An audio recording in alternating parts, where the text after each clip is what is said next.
আজকে বৃষ্টির দিন, ঝমঝমিয়ে বৃষ্টি পড়ছিল কিছুক্ষণ আগে। তো এখন একটু বৃষ্টি থেমেছে। তো আজকে আমি আমার গাছটা থেকে সজনের পাতা তুলে শাক রান্না করব। সজনে পাতার শাক ছোটোবেলা থেকে দেখতাম গ্রামে প্রত্যেক বাড়িতেই আশেপাশে বা যাদের ছাদ খোলা বাড়ি আছে তাদের বাড়ির উঠোনে বড় বড় সজনের গাছ দেখতে পাওয়া যেত। তো এখনও পাওয়া যায়। যেরকম আমার এই যে বাড়ির পিছনে একটুখানি জায়গা আছে, সেখানে একটা ডাল লাগিয়েছিলাম, সেটাই এত বড় গাছ হয়ে উঠেছে। আর এই পাতাগুলো দিয়ে মা একটা রান্না করতেন শাক, একেবারে সাধারণ রেসিপি হলেও সেই স্বাদ ছিল একটা ভীষণ আলাদা। তো আজকে আমার মনে হলো আপনাদের জন্য সজনে পাতার শাক রান্না করি।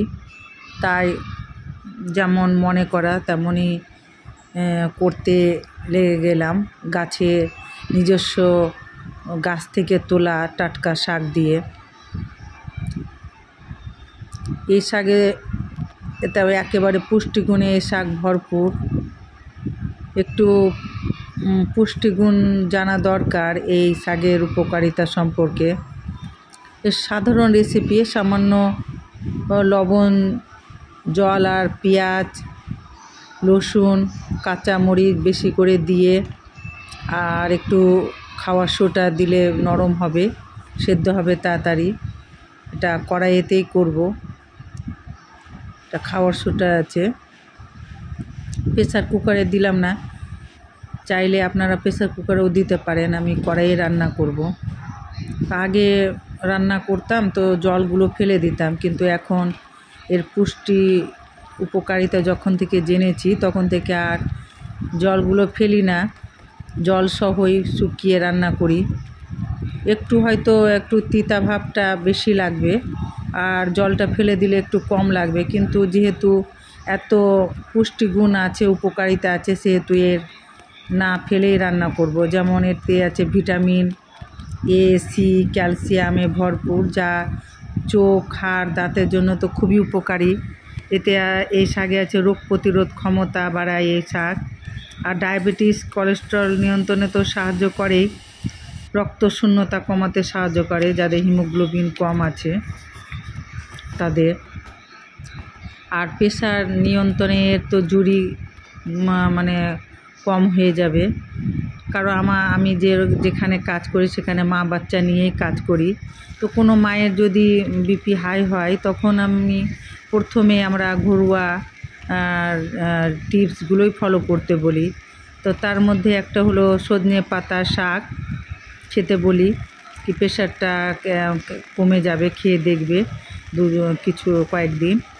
কারণ এগুলো গ্রামে তো অ্যাভেলেবল, ওষুধ খেতে যাবে না আগে। তারপরে যদি বেড়ে থাকে তাহলে তো ডাক্তার ট্রিটমেন্ট বা মেডিসিন নেওয়ার প্রয়োজন আছে। তো প্রথমে এটাই করতে বলি। তো খাই, অনেক মায়েরই কমে যায়, বা অনেক পেশেন্ট এরকমও আসে যারা প্রেশার নিয়ে আসে, সুগার নিয়ে আসে, তারাও খায়। তারাও বলে কি হ্যাঁ দিদি কমে গেছে, আমার প্রেশারটা নিয়ন্ত্রণে চলে এসছে। সজনে পাতার সিদ্ধ করে যেটা জলটা ফেলে দিই, ওই জলটাই অনেকে ফেলে দেয়, ওই জলটা খেলে নাকি পরপর 2-3 দিন বা 1 সপ্তাহ খেলে প্রেশারটা অনেকাংশে কমে যায়। তো সেদ্ধ হয়ে গেছে আমার। তারপরে পেঁয়াজ, রসুন আর কাঁচা লঙ্কা দিয়ে ভালো করে ফোড়ন, ভালো করে লাল করে সেদ্ধ ভাজা করে তার মধ্যে সেদ্ধ শাককে ঘুটনা দিয়ে ঘুটে মানে একটু ম্যাশ করে নিলাম, যাতে কি ছোবড়া না হয়ে থাকে। তো ভালো হয়ে থাকবে, মানে একটু মসৃণ টাইপের। তো দিয়ে নাড়াচাড়া করে এবার শাকটা রান্না হয়ে গেছে। এবার একটা পাত্রে বের করে নিচ্ছি পরিবেশনের জন্য, আর দেখতেও ভালো লাগবে।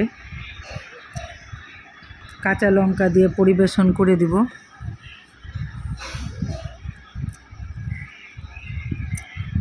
তাহলে আজকের রান্না ছিল সজনে পাতার শাক।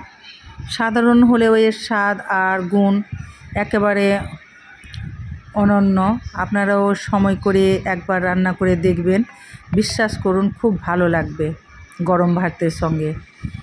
পরিবেশন করেছি, আমি আর লোভ সামলাতে পারছি না,